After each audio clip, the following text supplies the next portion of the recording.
Critics aren't impressed with David Ayer's new crime thriller, The Tax Collector. Here's why reviews of the gritty film are mostly negative.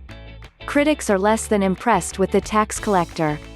The latest crime thriller from David Ayer includes all the expected bravado from the male characters, and the reviews thus far suggest that the writer-director sticks too closely to a narrative formula, one that's similar to his previous films Harsh Times, Street Kings, and End of Watch.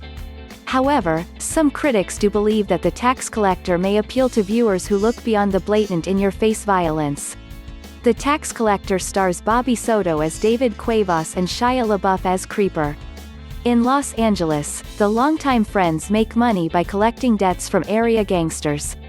Bobby and Creeper are more than familiar with the hierarchy in the criminal underworld, and how things are supposed to work, but they receive a big surprise when a Mexican gangster reappears after 10 years and makes an offer that can't be refused.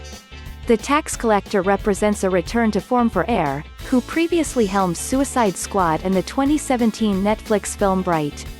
The American filmmaker initially made a name for himself in Hollywood by writing the 2001 film Training Day. Continue scrolling to keep reading. Click the button below to start this article in quick view. Right now, The Tax Collector currently has a 19% Tomatometer score at Rotten Tomatoes. It seems that many of the top critics don't enjoy the overall feel of the film, as Ayer does indeed include numerous graphic depictions of murder.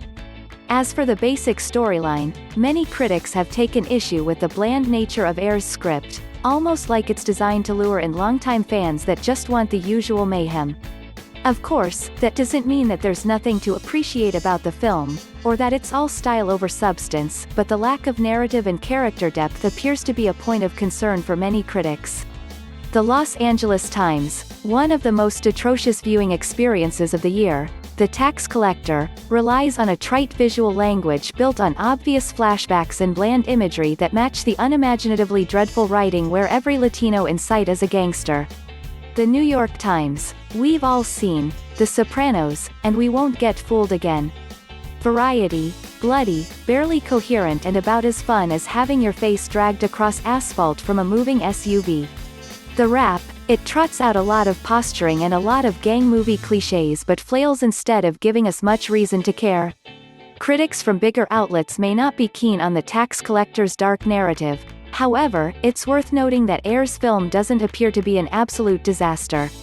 As with many Los Angeles-based crime films, Ayer seemingly tries to tap into something bigger, but through a somewhat accessible tale of two friends who get way in over their heads.